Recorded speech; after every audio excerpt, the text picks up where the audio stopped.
আসসালামু আলাইকুম। সম্মানিত সুধী দর্শক মণ্ডলী এবং ফেসবুক বন্ধুরা সকলকেই আমার আন্তরিক সালাম জানাচ্ছি। আসসালামু আলাইকুম রহমতুল্লাহ। সর্বপ্রথমে মহান রবের শুকরিয়া আদায় করি, যার একান্ত মেহেরবানিতে আমরা জুলাই আগস্ট বিপ্লবের মাধ্যমে ফ্যাসিস্ট সরকারের হাত থেকে রক্ষা পেয়েছি। সেই রক্ষাকর্তা মহান রবের প্রতি সেজদা অবনত চিত্তে শুকরিয়া আদায় করছি, আলহামদুলিল্লাহ। তারপরে মহান মানবতার মুক্তির দূত, সর্বকালের সর্বশ্রেষ্ঠ মহামানব, যার আদর্শ আইএমই জাহেলিয়াতকে দুর্বৃত করে একটি সোনালী যুগের সূচনা করেছেন এবং তার সমাজ পৃথিবীর শ্রেষ্ঠ সমাজ হিসেবে স্বীকৃতি পেয়েছে, সেই সমাজের প্রবক্তা রহমতুল্লিল আলামিন হযরত মুহাম্মদ মুস্তাফা সাল্লাল্লাহু আলাইহি সাল্লামের উপরে দরুদ ও সালাম পেশ করছি, সাল্লাল্লাহু আলাইহি ওয়াসাল্লাম। আজকে আমরা এমন একটি ষড়যন্ত্রের মুখোমুখি হয়েছি, যে ষড়যন্ত্র আমাদেরকে কুরে কুরে খাচ্ছে। আবারও আমাদের মাঝে একটি জুলাই বিপ্লবের মতো আবারও একটি ষড়যন্ত্র দানা বেঁধে উঠছে। জুলাই বিপ্লবে যেমন ফ্যাসিস্ট সরকার ভারতের গোয়েন্দা সংস্থা র এবং তাদের বাহিনী দিয়ে সরাসরি বাংলাদেশের ফ্যাসিস্টের সহযোগিতায় হাজার হাজার ছাত্রের উপরে নির্মমভাবে গুলি করে নির্যাতন করে হত্যা করেছে, হাজার হাজার ছাত্রদেরকে পঙ্গু করেছে, কারো চোখ, কারো নাক, কারো হাত, কারো পা পঙ্গু হয়েছে। এই পঙ্গুত্ব যারা সরাসরি সৃষ্টি করেছে, আজকে আমরা দেখছি তারাই বীর দর্পে ঘুরছে। এই মুহূর্তে যারা বিপ্লব করেছে তারা অনেকটা হুমকির মধ্যে আছে। কারণ হচ্ছে যে এই বিপ্লবে ছাত্ররা জীবনের ঝুঁকি নিয়ে বিপ্লব করেছে। আমরা যদি হাসনাতের দিকে তাকাই তাহলে দেখতে পাবো হাসনাত কিভাবে জুলাই বিপ্লবে তার নিজের জীবন দেওয়ার জন্য ফ্যাসিস্ট সরকারের পুলিশ বাহিনীর দিকে এগিয়ে যাচ্ছে।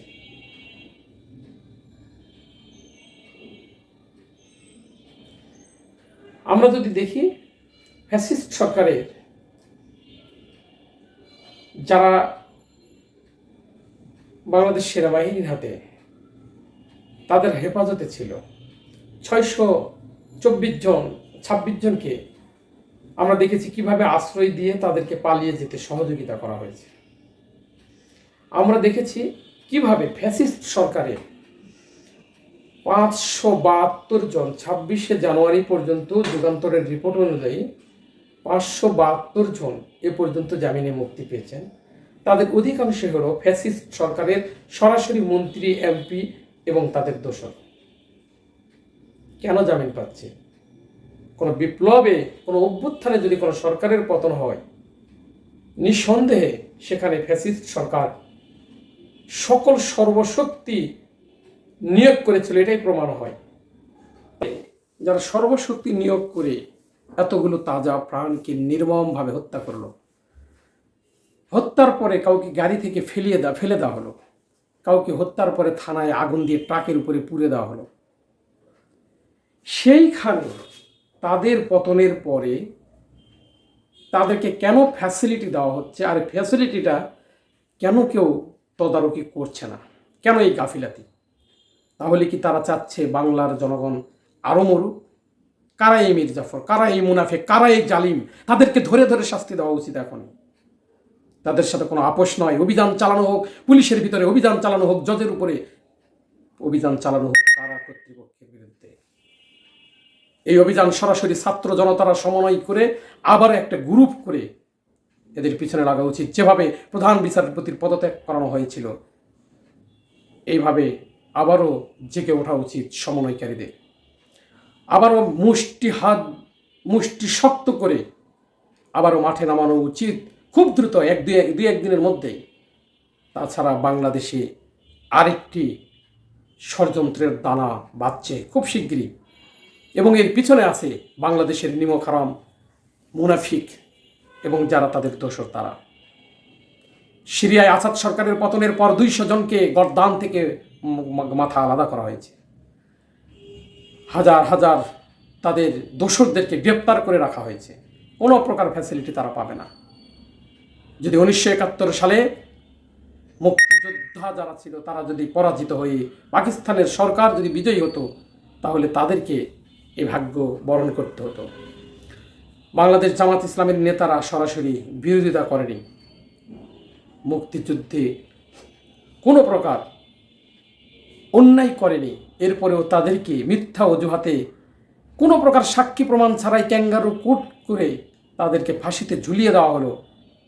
কোনো দেশের কথা শোনা হয়নি, জাতিসংঘের কথা মানা হয়নি, আন্তর্জাতিক কোনো সংস্থার কথা মানা হয়নি। এমনকি আন্তর্জাতিক ট্রাইব্যুনাল থেকে টবি ক্যাডম্যান বাংলাদেশে আইনি লড়াই করতে আসছিল, সেটাও বিমানবন্দর থেকে ফেরত পাঠা হয়েছিল। তাহলে কেমন করে জামিন পাচ্ছে?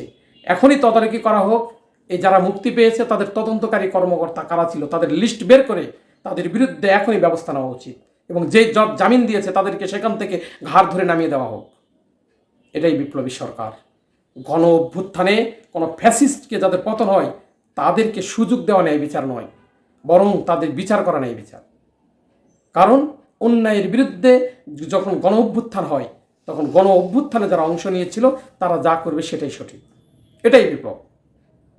পৃথিবীর ইতিহাসে কোনো বিপ্লব সংঘটিত হবার পরে তার প্রতি অনুকম্পা করা হয়নি। গাদ্দাফিকে পিটিয়ে মেরেছে জনগণ, গাদ্দাফিকে ছাড় দেওয়া হয়নি। তাহলে এই ফ্যাসিস্ট জালিম সরকারের প্রেতাত্মারা এখনো আন্দোলনের হুমকি দেয়, আর ছাত্রদের পক্ষ থেকে সরকার সেখানে লেমেন চষে। তাদের জন্য আলাদা কারাগার করা হোক। ফ্যাসিস্ট সরকারের যারা গ্রেপ্তার হবে তাদেরকে আলাদা বিশেষ ট্রাইব্যুনালে রাখা হবে, বিশেষ কারাগারে রাখা হবে। তাদের তদন্ত সংস্থা সম্পূর্ণ আলাদা হবে। তারা প্রচলিত ধারায় বিচার পাওয়ার যোগ্য নয়।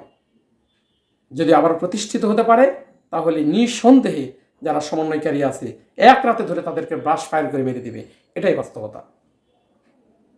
তাহলে আর এই সময়ে আমরা একটা দলের মূল দলের ভূমিকা দেখছি, তাদের সাথে সুর মিলে তারাও আন্দোলনের ডাক দেয়। বাহ, 5 বছরে যারা 15 বছরে তাদের নেত্রীর বাসার সামনে থেকে একটা বালুর ট্রাক সরাতে পারেনি, তারা নাকি সমন্বয়কারীর বিরুদ্ধে সরকারের বিরুদ্ধে হুমকি দেয়। বেশি সুখ হয়ে গেছে। বেশি সুখ হওয়ার কারণে আরও যদি 5 বছর চাপে থাকতো বাবরের ফাঁসি হয়ে যেত, তারেক জিয়ার বিরুদ্ধে অন্যরকম ষড়যন্ত্র হতো, দেশে এনে তাকে মেরে ফেলা হতো। খালেদা জিয়াকে আইসিইউতে বের হয়ে বাইরের আলো বাতাস পাওয়ার সুযোগ ছিল না। সেইখানে যে সমন্বয়কারীরা, যে সরকার সুযোগ করে দিল, এদেরকে বের করে দিল, সকল মামলা, তারেকের মামলা, খালেদা জিয়ার মামলা এবং বাবরের সহ যারা 21শে আগস্ট গ্রেনেড হামলার মামলা, 10টা আগস্ট মামলা, সকল মামলা থেকে যাদেরকে মুক্তি দেওয়া হলো, তারা নিমখারাম না হলে এই বিপ্লবের যেখানে আরও একটা বিপ্লব, প্রতি বিপ্লবের গন্ধ পাওয়া যাচ্ছে, ষড়যন্ত্রের গন্ধ পাওয়া যাচ্ছে, তাদের বিরুদ্ধে ব্যবস্থা না নিয়ে তারা নির্বাচন নিয়ে পাগল হয়ে গেছে। সাবধান হন, লড়াই করার প্রস্তুতি নিন। আমি ছাত্র জনতাকে আহ্বান জানাবো, আপনারা মাঠে নামুন, জনতাকে নিয়ে আবার নামুন, আমরা নিজেরা মাঠে নামবো। ফ্যাসিস্ট সরকারের গোড়া পর্যন্ত আমরা নির্মূল করে ছাড়ব। কারণ তারা এখনও সমাজে প্রতিষ্ঠিত, তারা বীর দর্পে ঘুরে বেড়াচ্ছে, বিধায়ী ষড়যন্ত্রের বীজ বপন করার সুযোগ পেয়েছে। আপনারা দেখেননি এই 15.5 বৎসরে কাউকে রাস্তায় নামতে দেওয়া হয়নি, কাউকে তার গণতান্ত্রিক অধিকার দেওয়া হয়নি। তাহলে আওয়ামী লীগের ক্ষেত্রে কেন আপনারা গণতন্ত্রের অধিকার দেওয়ার জন্য এত ব্যস্ত? ফ্যাসিস্টরা গণতন্ত্রের কোনো সুবিধা পাবে না, ফ্যাসিস্টরা কখনো আইনি সুবিধা পাবে না। তাদেরকে নির্মূল করা, বিচার করা, তাদের হত্যা করা, এটাই আইন। কারণ বিপ্লবকারীরা যদি কোনো ফ্যাসিস্টকে বাঁচিয়ে রাখে তাহলে বিপ্লবকারীদের উপরে পাল্টা আঘাত আসার সংখ্যা থেকে যায়। তাই আমি আজকের ভিডিওতে এসেছি এই কারণে যে তারা কি করে ফেব্রুয়ারিতে আন্দোলনের ডাক দেয়, তারা কেমন করে সংগঠিত হতে পারে, কেমন করে লিফলেট বিতরণ করতে পারে। এই জন্য সর্বপ্রথম যেই পুলিশ তদন্ত কর্মকর্তা আসামিদের সাথে যোগসাজশে মোটা অঙ্কের টাকা খেয়ে তদন্ত চার্জশিট সাদামাটা দিয়ে তাদেরকে জামিন দেওয়ার ক্ষেত্রে সহযোগিতা করছে, আর যে জজ তাদেরকে জামিন দিচ্ছে, এই দুইটাকেই আইনের আওতায় এবং কঠিন দৃষ্টিতে আনা উচিত।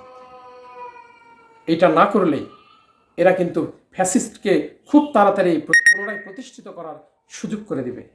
তাই আওয়ামী লীগকে নির্মূল না করা পর্যন্ত কারো ঘরে বসে থাকার সময় নেই।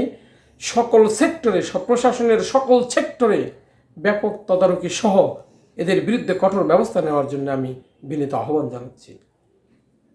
সকলে ভালো থাকুন, সুস্থ থাকুন। আসসালামু আলাইকুম ওয়া রাহমাতুল্লাহি ওয়া বারাকাতুহু।